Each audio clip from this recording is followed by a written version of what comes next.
We saw more Zeffo puzzles, so we know Zeffos are going to continue to be a part of the story. I think it's going to be just like last game, where Zeffos will be a side piece to the main story, but it still won't be the main focus, unfortunately, unless it just gets wrapped up at the end. But I think the Zeffos will come full circle in the third game.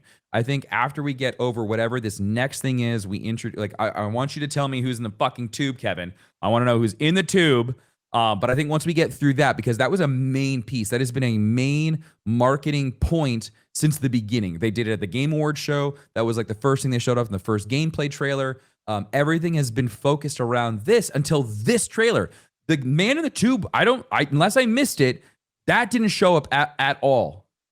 So I'm really, really curious to see like what that does to the overall Star Wars story, this introduction or reintroduction of a character.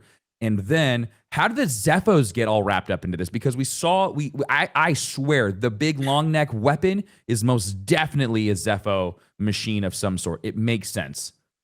So I think the Zeffos were supposed to be the D&D Benioff and Weiss movie that got canned when season 8 of Game of Thrones was terrible.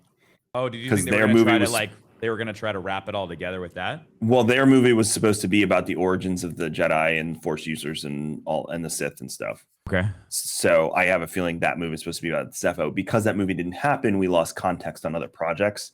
Oh, I see. So it was probably already written into the lore and agreed upon by Lucasfilm. And then all of a sudden we're like, hey. That makes sense.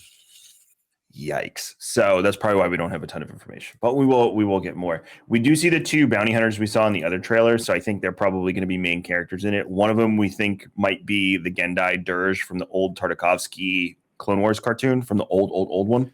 Oh shit. Yeah, Alex did a video on that actually too, but yeah, there's a potential for either it's the same race, Gendai, or it's the same character, Dirge. It doesn't look like Dirge looks in the comics, which would be my reasoning for saying no on that. Mm-hmm. But the potential is always there for slight changes. Now for the good part, Tim. Please tell me. For the love of God, tell me. This comes from thegamer.com, but it was all over on Monday. The new Star Wars Jedi Survivor story trailer has confirmed one popular fan theory about the new Jedi character who we first saw waking up from the back to tank. Hold on, let me move this over so I can see Tim's face. Hold on, first. Where in that trailer did it show off that? What did I miss? They're narrating the whole beginning of the trailer, and you don't. They're the one holding the yellow. They're the one holding the yellow lightsaber. Oh, okay. All right. Well, that explains a lot. Yeah, go for it. Who we first saw waking up from the back to tank stasis in the game's reveal teaser. The hero belongs to the long gone High Republic era, a period of peace and prosperity hundreds of years before the Empire. Star Wars fans were suspecting this mysterious Jedi could have stayed in the stasis pod for quite some time, unaware of what was happening around him. The speculation grew stronger after the game's second trailer dropped in January, where the strange figure talked about his betrayal and can be seen wearing an elegant golden Jedi robe.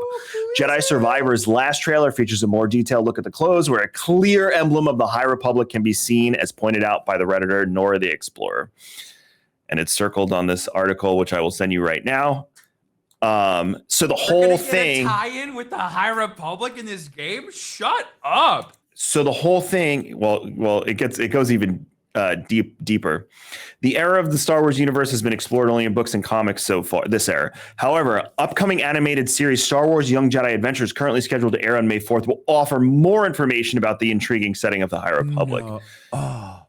Aside from his robe, a more direct hint of his origins came from the character's quote, "How could you let the galaxy fall to this unworthy machine of an empire?" Clearly, he's not happy to wake up in a completely different landscape of the galaxy and is blaming Cal Kestis and the wider Jedi Order for their fall.